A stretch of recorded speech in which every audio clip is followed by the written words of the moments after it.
On September 11th, 2001, I was in New York City co-sleeping with my newborn son, Max, when I was awakened by the sound of endless sirens. My husband, John, had already left for the morning. He was in the habit of meeting a friend for coffee at the top of the World Trade Center before heading to his office. On this particular Tuesday, John's friend, who also had a newborn son, had called to cancel their morning meeting because his baby had slept through the night for the very first time, and he wanted to enjoy breakfast with his wife. John's friend worked in the second tower. He arrived just as the first tower came down and was able to get away. Had it not been for a newborn baby sleeping in for the first time in his life, we would have been two more families forever altered by the events of the day. I've always been a fiercely self-motivated person. When I want something to happen, it almost always happens.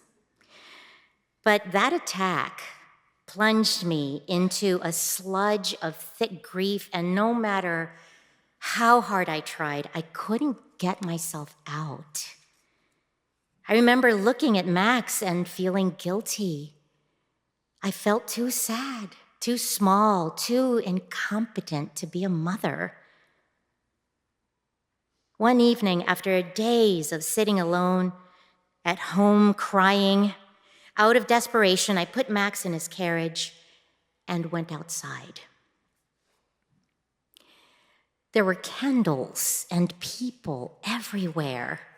Vibrant murals and amateur sculptures memorializing lost loved ones had sprung up while I had been underground. I saw poems taped to walls. There was music everywhere. I made my way to Union Square Park, where some rowdy students were sitting atop a sculpture of George Washington on his horse. They had covered it with flowers and hung a banner with a peace sign on the horse's chest.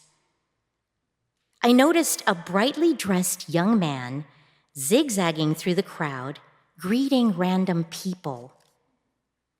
When he reached me, he looked me in the eyes and said, "You know, we're gonna be all right." He put something in my hand and left. It was a little purple heart made out of tissue paper. While I had been subsumed by grief, this young man, this gentle butterfly, had endured and had been pollinating the neighborhood with hope. I was overcome. I wondered what vital force had set him in motion. What instinct made him so able? What fueled his audacious clarity? That kindness towards others, kindness, delicate as tissue paper, can deliver us in the face of such wreckage.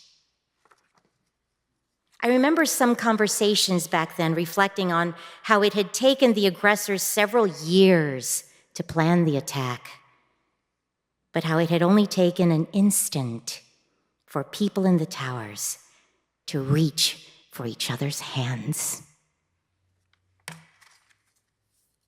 I looked at my baby. He was calm amid the din. I remembered the first time I heard his hungry voice call out to me. I found a place to sit, took him out of the carriage, and held him close for a while, grateful to kiss his little head.